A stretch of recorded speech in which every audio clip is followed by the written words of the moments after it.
Welcome বন্ধুরা, AG biology লার্নিংয়ে তোমাদের প্রত্যেককে স্বাগত জানাই। আজকে আমাদের যে ভিডিও টিউটোরিয়াল, সেই ভিডিও টিউটোরিয়ালে আজকে আমরা হিউম্যান জিনোম প্রজেক্ট বা এইচজিপি সম্পর্কে জানব। হিউম্যান জিনোম প্রজেক্ট, যার লোগো এই ভিডিওতে দেখানো হচ্ছে, তা হলো chemistry, biology, physics, ethics, informatics এবং ইঞ্জিনিয়ারিংয়ের সহযোগে গঠিত একটি প্রকল্প। হিউম্যান জিনোমিক প্রকল্প বা হিউম্যান জিনোম প্রকল্প এটি একটি বৃহৎ প্রকল্প বা এটি একটি বড় প্রকল্প। তার জন্য এই প্রকল্পকে বলা হয় মেগা প্রকল্প বা মেগা প্রজেক্ট। এটি বৃহৎ প্রকল্প বা মেগা প্রকল্প বলে পরিগণিত হয়। কেন না, এই প্রকল্প শেষ করতে প্রায় $10 বিলিয়ন খরচ হয়েছিল। এই প্রকল্পটি শেষ করতে প্রায় $10 বিলিয়ন খরচ হয়েছিল, যার জন্য একে মেগা প্রজেক্ট হিসাবে গণ্য করা হয়। 1990 সালের 1 অক্টোবর এটা গৃহীত হয়। 1990 খ্রিস্টাব্দের 1 অক্টোবর হিউম্যান জিনোম প্রজেক্ট বা এইচজিপি গৃহীত হয় এবং এটা শেষ হওয়ার কথা ছিল 2003 সালে শেষ হওয়ার কথা থাকলেও এটি 2006 সালে শেষ হয়। যদিও এটি প্রকল্পটি 2003 সাল পর্যন্ত চালানোর কথা ছিল, কিন্তু এটি 2003 সাল পর্যন্ত চলেও আরও অতিরিক্ত 3 বছরের চলে, অর্থাৎ 2006 সালে শেষ হয়। তার কারণ হচ্ছে আমাদের জিনোমের যে প্রথম ক্রোমোজোম, সে 1 নম্বর ক্রোমোজোমের বিন্যাস শুধুমাত্র জানার জন্যই অতিরিক্ত 3 বছর সময় লেগেছিল, অর্থাৎ এটি 2006 সালে শেষ হয়। 2003 সালে হলেও শেষ হয়নি, 2006 সালে শেষ হয়। যে সংস্থার উদ্যোগে হিউম্যান জিনোম প্রজেক্ট প্রতিষ্ঠিত হয়েছিল সেই সংস্থাগুলি হলো US department of energy, United স্টেটের ডিপার্টমেন্ট অফ এনার্জি এবং ন্যাশনাল ইনস্টিটিউট অফ হেলথের যৌথ উদ্যোগে এই প্রকল্প পরিচালিত হয়। অর্থাৎ ইউএস ডিপার্টমেন্ট অফ এনার্জি এবং ন্যাশনাল ইনস্টিটিউট অফ হেলথ দুটি স্বতন্ত্র সংস্থার উদ্যোগে, যৌথ উদ্যোগে এই প্রকল্পটি গৃহীত হয়। এটি ছিল একটি মেগা প্রকল্প। তাহলে হিউম্যান জিনোম প্রজেক্ট একটি মেগা প্রকল্প এবং এই প্রকল্প 1990 সাল থেকে চালু হয় এবং এটা শেষ হয়েছিল 2006 সালে। হিউম্যান জিনোম প্রজেক্ট কি? আমরা জানি আমাদের ডিপ্লয়েড সেট যে ক্রোমোজোম, সেই ডিপ্লয়েড সেট ক্রোমোজোমের মধ্যে 2 সেট করে প্রত্যেকটা ক্রোমোজোম অবস্থান করে। ডিপ্লয়েড সেট ক্রোমোজোম থেকে হয় n সংখ্যক ক্রোমোজোম, ডিপ্লয়েড সেট ক্রোমোজোম থেকে হয় n সংখ্যক ক্রোমোজোম। n সংখ্যক ক্রোমোজোমকে আমাদের বলা হয় জিনোম, অর্থাৎ কোনো জীবের n সংখ্যক ক্রোমোজোমকে তার জিনোম বলা হয়, তার জিনোম বলা হয়। n সংখ্যক ক্রোমোজোমকে তার জিনোম বলা হয়। এখন বিষয় হচ্ছে মানব ক্রোমোজোমের মধ্যে ডিএনএ অবস্থান করে এবং ডিএনএ এর মধ্যে অবস্থান করে জিন, জিনের মধ্যে অবস্থান করে নিউক্লিওটাইড। তাহলে মানব ক্রোমোজোমের ডিএনএ এর মধ্যে জিন, নিউক্লিওটাইড এর বিন্যাস ও তার অবস্থান জানার জন্য যে প্রকল্প গৃহীত তাকে বলা হয় এইচজিপি। অর্থাৎ হিউম্যান ক্রোমোজোমের ভিতরে তার যে জিন আছে, ডিএনএ আছে, ডিএনএ এর মধ্যে জিন আছে, জিনের মধ্যে নিউক্লিওটাইড আছে, সেই নিউক্লিওটাইডের বিন্যাস, জিনের বিন্যাস জানার জন্য, তাদের অবস্থান জানার জন্য, তাদের বিশেষত্ব জানার জন্য যে প্রকল্প গৃহীত হয়েছিল, সেই প্রকল্পই প্রকৃতপক্ষে হচ্ছে হিউম্যান জিনোম প্রজেক্ট বা এইচজিপি। যে সমস্ত টেকনোলজির উপর ভিত্তি করে এইচজিপি গঠিত হয়েছিল তা হলো বায়ো ইনফরমেটিক্স সায়েন্স, অর্থাৎ বায়ো ইনফরমেটিক্স সায়েন্সের সহযোগিতায় প্রকৃতপক্ষে এই এইচজিপি সম্পূর্ণ পরিচালিত হয়েছিল। এখানে প্রধান যে বিষয়টার উপর সবচেয়ে বেশি গুরুত্ব দেওয়া হয়েছিল তা হচ্ছে টোটাল সিকোয়েন্সিং অফ ডিএনএ, অর্থাৎ ডিএনএর সম্পূর্ণ সিকোয়েন্সের সম্বন্ধে জানা। সেখানে কোডিং, নন কোডিং উভয় পার্টকেই সম্পূর্ণভাবে জানা। অর্থাৎ আমাদের ডিএনএর মধ্যে 2 ধরনের পার্ট থাকে। কিছু কিছু পার্ট প্রোটিন তৈরিতে অংশগ্রহণ করে, তাদেরকে বলবো আমরা কোডিং পার্ট, এবং কিছু কিছু পার্ট প্রোটিন তৈরিতে অংশগ্রহণ করে না, তাদেরকে নন কোডিং পার্ট বলা হয়। ডিএনএ সিকোয়েন্সিংয়ের ক্ষেত্রে বা হিউম্যান জিনোমিক প্রজেক্টের ক্ষেত্রে কোডিং এবং নন কোডিং উভয় পার্টকেই সমানভাবে গুরুত্ব দেওয়া হয়েছিল। রেস্ট্রিকশন এন্ডোনিউক্লিয়েজ এনজাইম, এখানে এর টেকনোলজি বা রেস্ট্রিকশন এন্ডোনিউক্লিয়েজ এনজাইমের যে টেকনোলজি তা ব্যবহৃত ছিল, কারণ ডিএনএকে ফ্র্যাগমেন্ট করতে, একটা নির্দিষ্ট ডিএনএ বা ডিঅক্সিরাইবোনিউক্লিক অ্যাসিডকে ফ্র্যাগমেন্ট করতে সক্ষম যে এনজাইম তা হলো আরই এনজাইম।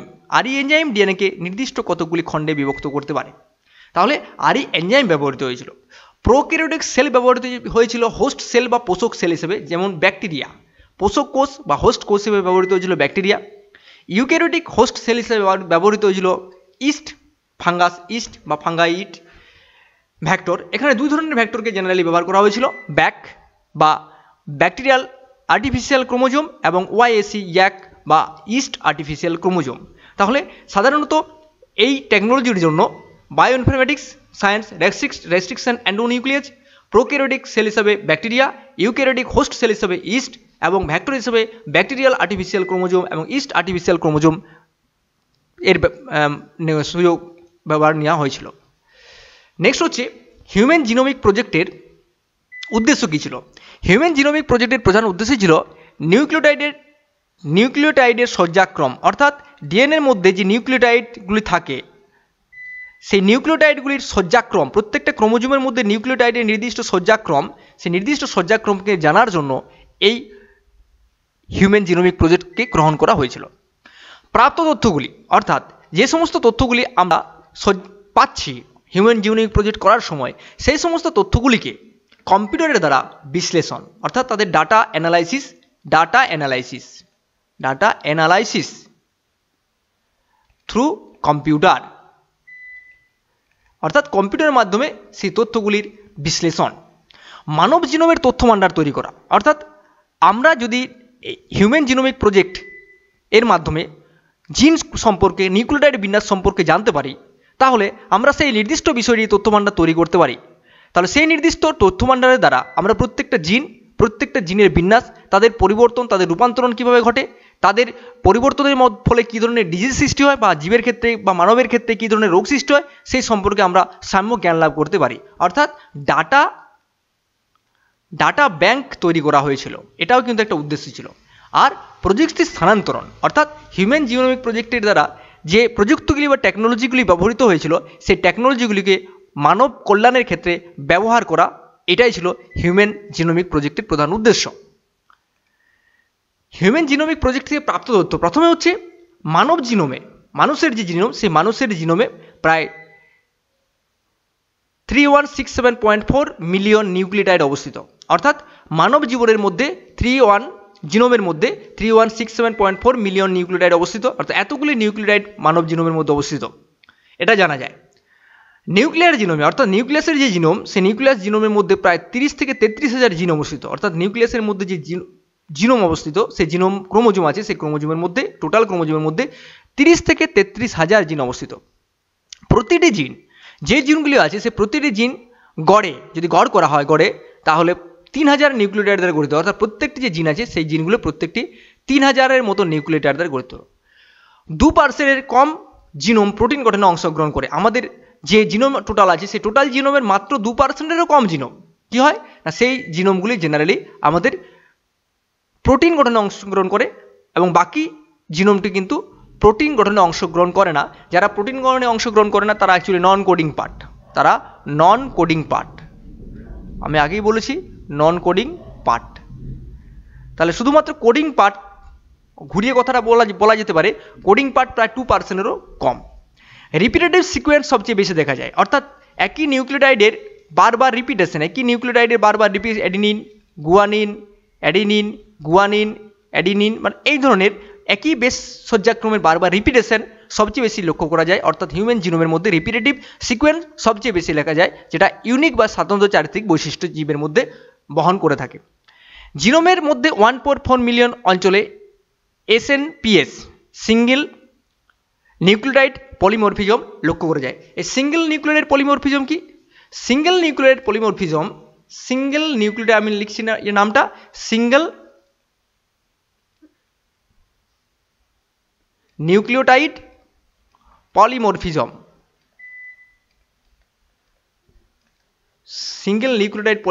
লক্ষ্য করা যায়। ধরে নেওয়া যায় এটা একটা ডিএনএ সিকোয়েন্স। এই ডিএনএ সিকোয়েন্সের মধ্যে নিম্নলিখিত সজ্জাক্রমগুলি লক্ষ্য করা যায়: adenine, guanine, cytosine, thymine, adenine. পরবর্তী কোনো ক্রোমোজোমের জিনে একই রকম বেস বিন্যাস লক্ষ্য করা যেতে পারে: গুয়ানিন, সাইটোসিন, থাইমিন, অ্যাডিনিন। এখানে অ্যাডিনিন শুধুমাত্র একটা বেসের পরিবর্তন যদি হয়, শুধুমাত্র একটা বেসে, ধরে নিলাম এখানে থাইমিন হয়েছে, শুধু একটা বেসের পরিবর্তন হয়, তাহলে তাকে সিঙ্গেল নিউক্লিওটাইড পলিমরফিজম বলা হয়। নেক্সট যদি আরও অন্যটা হয়, তাহলে আরেকটা অন্যর পরিবর্তন হবে। এটা একটা ধরে নিলাম অ্যাডিনিন, এখানে থাইমিনের পরিবর্তে এখানে গুয়ানিন, বাকি যেমন ছিল পুরোটাই একই, গুয়ানিন, সাইটোসিন, থাইমিন, অ্যাডেনিন। তাহলে সিঙ্গেল বেসের যদি পরিবর্তন ঘটে এবং অতিরিক্ত জায়গায় যদি সিঙ্গেল বেসে পরিবর্তন হয় বা একটি বেসে পরিবর্তন হয়, তখন তাকে সিঙ্গেল নিউক্লিওটাইড পলিমরফিজম বলা হয় বা SNPS বলা হয়। সবচেয়ে বড় ক্রোমোজোম হলো 1 নম্বর ক্রোমোজোম, এটিতে 2958টি জিন পাওয়া যায়। সবচেয়ে ছোট ক্রোমোজোম হলো Y ক্রোমোজোম, এটিতে 231টি জিন পাওয়া যায়। এবং সবচেয়ে বড় জিন হলো ডিস্ট্রোফিন জিন, যেটাতে 2.4 মিলিয়ন বেস পেয়ার লক্ষ্য করা যায়। ডিস্ট্রোফিন জিন যেখানে 2.4 মিলিয়ন বেস পেয়ার লক্ষ্য করে। ডিস্ট্রোফিন জিনের অ্যাবনর্মালিটির জন্য ম্যাসকুলার ডিস্ট্রফি নামক রোগের সৃষ্টি হয়। সুবিধা, হিউম্যান জিনোমিক প্রজেক্টে যে সুবিধাগুলি আছে তা হচ্ছে রোগ বহনকারী জিনের অবস্থান ভূমিকা প্রতিকার করা সম্ভব। থ্যালাসেমিয়া জিনটাকে যদি আমরা আইডেন্টিফিকেশন করতে পারি, যদি এটা থ্যালাসেমিয়া জিন ধরে নিলাম, এর আইডেন্টিফিকেশন করতে পারি, এর লোকাস যদি আমরা নির্দিষ্টভাবে নির্ণয় করতে পারি, এর ভূমিকা যদি নির্ণয় করতে পারি, তাহলে থ্যালাসেমিয়ার ট্রিটমেন্ট কীভাবে করা সম্ভব বা জিনের ট্রিটমেন্ট করা কীভাবে সম্ভব, সেই ট্রিটমেন্ট কিন্তু আমরা হিউম্যান জিনোমিক প্রজেক্ট যে জানতে পারি। মানুষের বিবর্তন সময় মানুষের ইভলিউশন কীভাবে নিউক্লিওটাইডের সজ্জাক্রম, জিনের সজ্জাক্রম থেকে বিভিন্ন তথ্য আদান প্রদানের মাধ্যমে এটা মানুষের বিবর্তনকে সুনিশ্চিত করে যে মানুষের বিবর্তন কীভাবে ঘটেছিল। মানব কল্যাণে ব্যবহৃত হিউম্যান জিনোমিক প্রজেক্ট থেকে প্রাপ্ত যে সমস্ত তথ্য বা যে সমস্ত ডাটাগুলি আছে, সেই তথ্যগুলি হিউম্যান ওয়েলফেয়ার বা মানব কল্যাণে ব্যবহার, agricultural field, horticultural field, dairy management, insulin production, তাছাড়াও আরও বিভিন্ন ধরনের খাদ্য উৎপাদন প্রভৃতির ক্ষেত্রে গুরুত্বপূর্ণ ভূমিকা পালন করে। RDNA বা রিকম্বিনেন্ট ডিএনএ প্রযুক্তির মাধ্যমে বিভিন্ন রোগের প্রতিকার করাও কিন্তু সক্ষম। যেমন হচ্ছে একটা উদাহরণ দিচ্ছি, ইনসুলিন উৎপাদন। মানব ইনসুলিন যে জিন, সে মানব ইনসুলিন জিনকে রিকম্বিনেন্ট ডিএনএ টেকনোলজির মাধ্যমে তৈরি করে তাকে কোলি সেলের মধ্যে প্রবেশ করিয়ে সেখান থেকে কৃত্রিম ইনসুলিন তৈরি করা যায়, যা ডায়াবেটিস রোগীদের ক্ষেত্রে ট্রিটমেন্ট হিসেবে ব্যবহৃত হয়।